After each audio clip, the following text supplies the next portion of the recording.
Hey guys, it's Lauren from It's the Kellys, and today I thought I would do kind of an embarrassing video.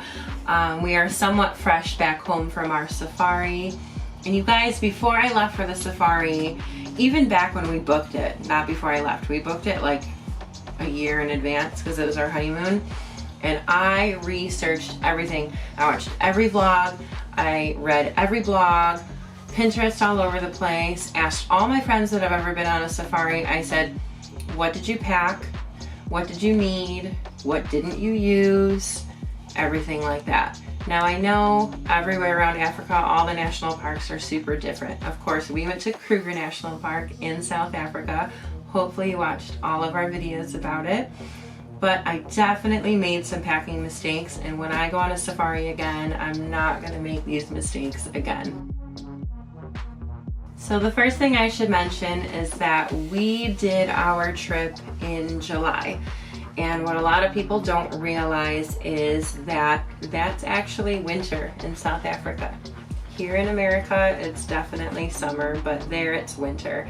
Now that doesn't mean that it's cold like it is here in Michigan. There's no snow or anything like that, but from what I had read on all the blogs, it said it was going to be pretty darn cold in the morning, but it's going to be pretty nice in the afternoon and at the heat of the day, everything like that. So at first we went and bought jackets and scarves and hats, all in the neutral safari colors, and we were ready to go. We were so excited. And then when it came the day to pack, I said, Brian, look at the weather and double check. 65 in the morning, and it was gonna be 95 at the heat of the day. So I said, I'm not bringing my coat. Funny story, when I originally got stuff for this trip and started to pack last week, it actually said it was going to be freezing there in the morning, like in the 40s, and now it's actually saying it's gonna be in the 60s. And we also thought the warmest it would be about 61, and now it's gonna be in the 90s. I don't think I'm gonna need this adorable safari coat. Save it for a different safari. I'll just bring a little light jacket because that's not cold at all. So this is how I was dressed, and this is how I should have been dressed, because I was freezing. You guys, in the morning it was so cold. They came and got us from our lodge at 5:30 in the morning, and you're freezing. So I was just wearing my little Nike zip up, and they had to give me a blanket. I stole a blanket from the lodge for the day.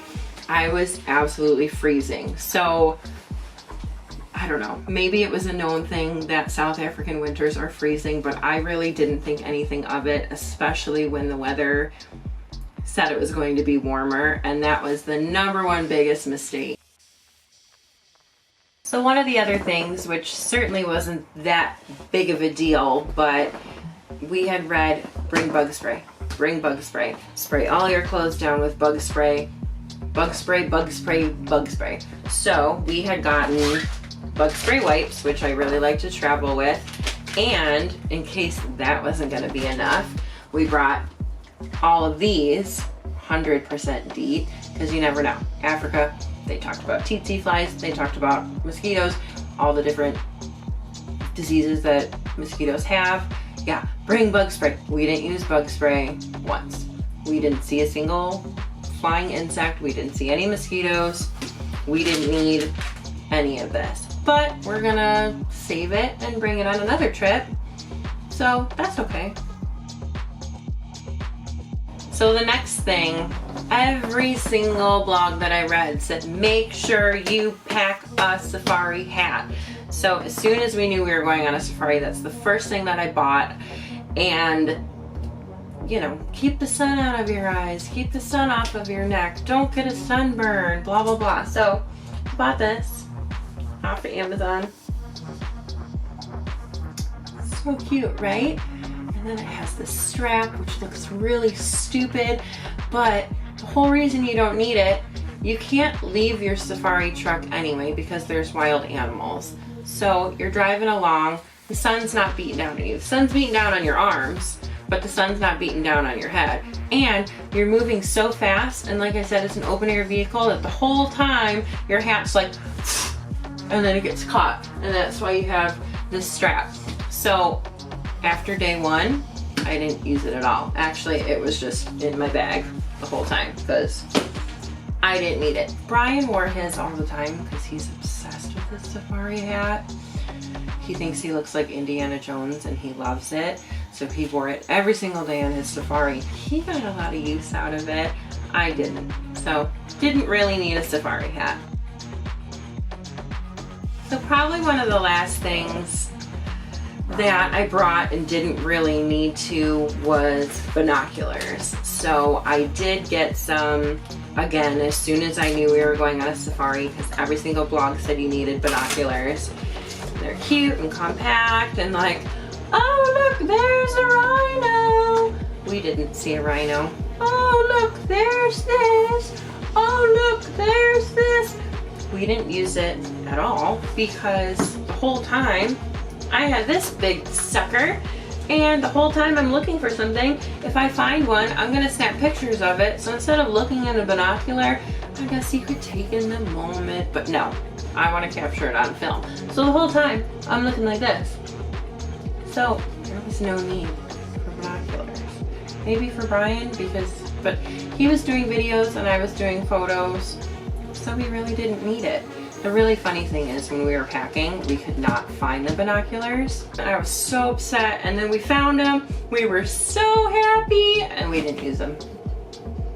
You don't need binoculars. Or maybe your kids want binoculars because they're not going to be in charge of a camera, but I didn't use them at all. And the last mistake that I did, and I kind of knew in advance that this was going to be a mistake, but I packed way too many safari clothes. They say you need to be neutral and everything like that. I packed for 3 days safari, like 3 safari outfits. I could have worn the same outfit, or at least the same pair of pants 3 different times. Of course, I'm like, oh, well, we're vlogging the whole thing.